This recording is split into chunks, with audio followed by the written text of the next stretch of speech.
Assalamualaikum warahmatullahi wabarakatuh. Halo semuanya, perkenalkan saya Dina Paijah dengan NIM 23101181200002 dari Program Studi Pendidikan Matematika.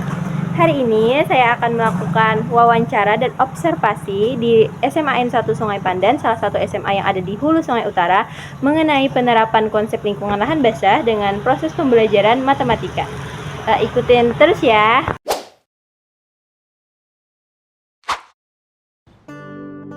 Sekarang saya sedang menuju ke SMA N1 Sungai Pandan yang berjarak kurang lebih 5 menit dari rumah saya.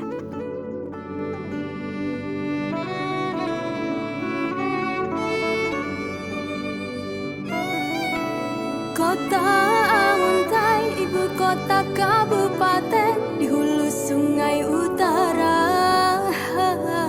Oke, sekarang saya sedang berada di SMA N1 Sungai Pandan. Adipura, kota adat dua zaman, nang lawas wan wayahini, beganding di kota Amuntai. Wadah Candi Agung, negara di pada hulu, semangat membangun Amuntai. Di kampung semakin rami, kota Raden Kabung Sari, Paseban Taman-taman, Paliwara Sungai Mati. Sekarang saya sedang bersama salah satu guru matematika di SMA N1 Sungai Pandan yang akan menjadi narasumber yang pertama. Kepada Ibu dipersilakan untuk memperkenalkan diri terlebih dahulu. Nama saya Rusfiati. Saya mengajar matematika di sini di SMA N1 Sungai Pandan dari tahun 2009, jadi sudah sekitar 15 tahun. Saya ngajar di kelas 12 IPA 1 sampai 12 IPA 3, kemudian kelas 11 FS 1 sampai ke kelas 11 FS 3. Baiklah, langsung saja kita masuk ke pertanyaan yang pertama. Ya, yang Ibu ketahui sejauh ini tentang lahan basah, bahwa di daerah kita ini merupakan daerah rawa. Ya, itu saja kira-kira. Selanjutnya,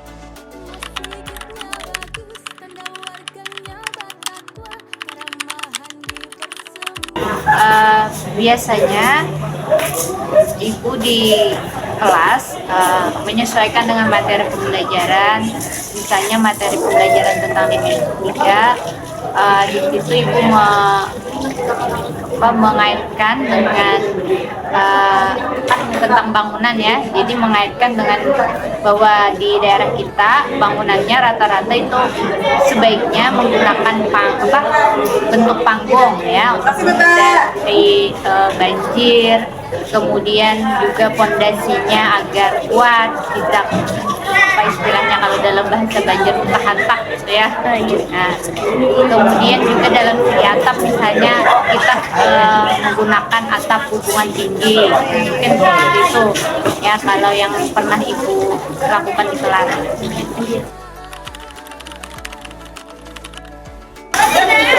Karena berkaitan dengan lahan basah tadi, model yang digunakan itu problem based learning ya, misalnya Ibu menyajikan cerita tentang rumah Banjar, lalu siswa diminta untuk menghitung jarak, ya kan konsep dimensi 3 jarak ya, misalnya tentang tinggi tiangnya. Nah,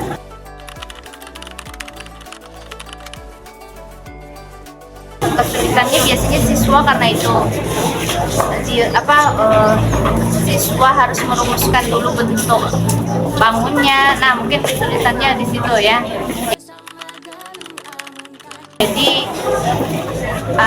sebelum menjauh ke bagian hitungan harus ada dulu analisa di awalnya.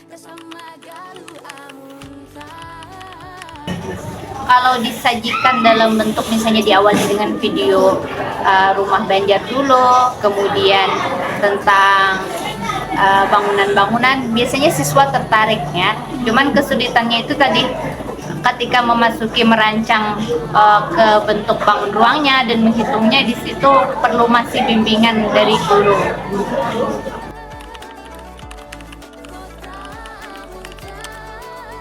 Ya, kalaunya yang bagus itu mungkin ya siswa diajak membuat model atau maket tentang bangun ruang, itu lebih real jadinya.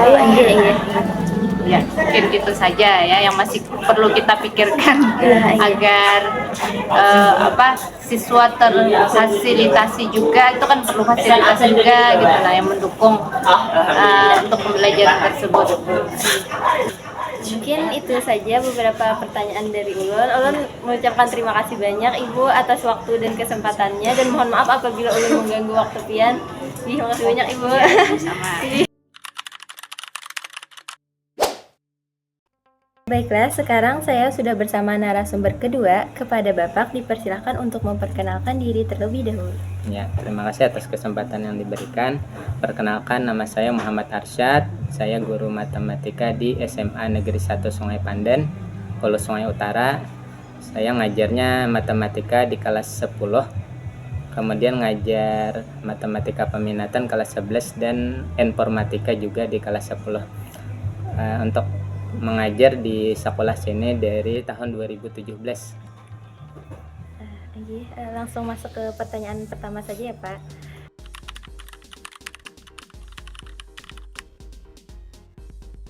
Ya, untuk lahan basah kita pribadi pernah membaca itu artikel atau jurnal tentang lahan basah ini. Jadi lahan basah dalam matematika ini erat kaitannya dengan secara umum dulu mungkin erat kaitannya dengan pertanian, tetapi tidak sesempit itu. Jadi bisa juga kita masukkan unsur budaya.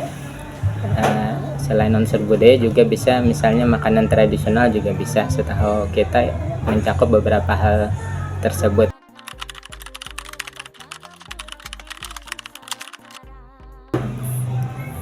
Untuk pembelajaran matematika yang saya ampuh itu misalnya untuk modul ajar ada memang beberapa yang kita kaitkan dengan lahan basah ini.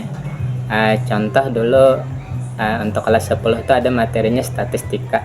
Di statistika ini yang salah satu yang saya angkat itu yang berhubungan dengan data, itu tentang eceng gondok atau kita nyebutnya ilung, penyebarannya di beberapa titik.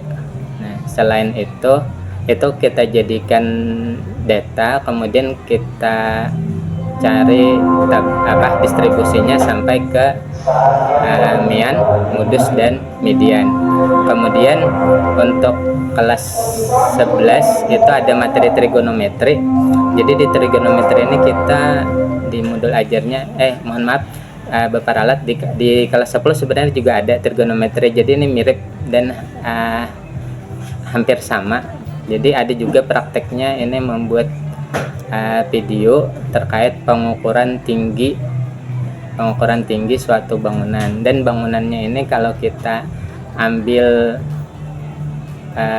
misalnya berhubungan dengan sosial atau budaya di suatu tempat, misalnya kita di sini untuk Alabio ada Tugu Alabio. Kalau di Amuntai itu ada Tugu Itik Amuntai dan Candi. Kalau di dekat sekolah ini ada itu ada rest area yang bentuk bangunannya mirip seperti rumah hubungan tinggi khas Banjar. Nah, jadi kita hubungkan ke sana dalam pembelajaran, tetapi siswa yang memilih tempatnya.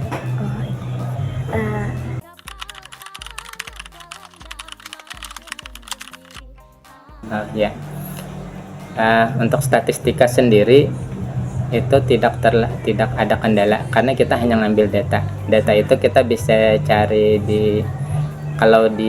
bisa dari BPS. Kita juga sempat BPS untuk Hulu Sungai Utara karena di statistika kan di awal itu kita jelaskan dulu manfaat pembelajaran dan apa itu statistika. Jadi kita hubungkan datanya dengan data-data yang ada di BPS.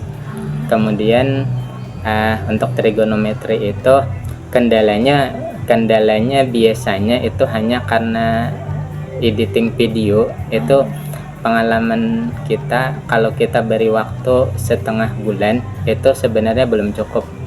Nah, untuk siswa, jadi mereka pasti minta tambah. Dan kendala kedua itu mereka kan save video biasanya ada yang terakhir itu ada yang lebih dari 1 GB. Nah, jadi mengirim ke Google Drive yang kita sediakan itu kesulitan. Biasanya itu aja. Tapi yang lapor biasanya untuk di sekolah kita fasilitasi internet.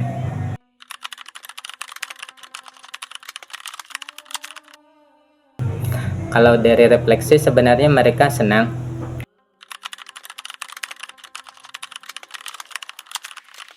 Oh ya. Pengembangan sebenarnya kalau dari kita, karena dulu pernah 2 tahun yang lalu Bapak ini masuk tim Adiwiyata Sekolah lah. Nah, jadi tim kita ada sebenarnya basic apa di samping itu greenhouse. Nah, greenhouse. Jadi greenhouse itu sebenarnya sudah kita lakukan itu di waktu COVID kemarin.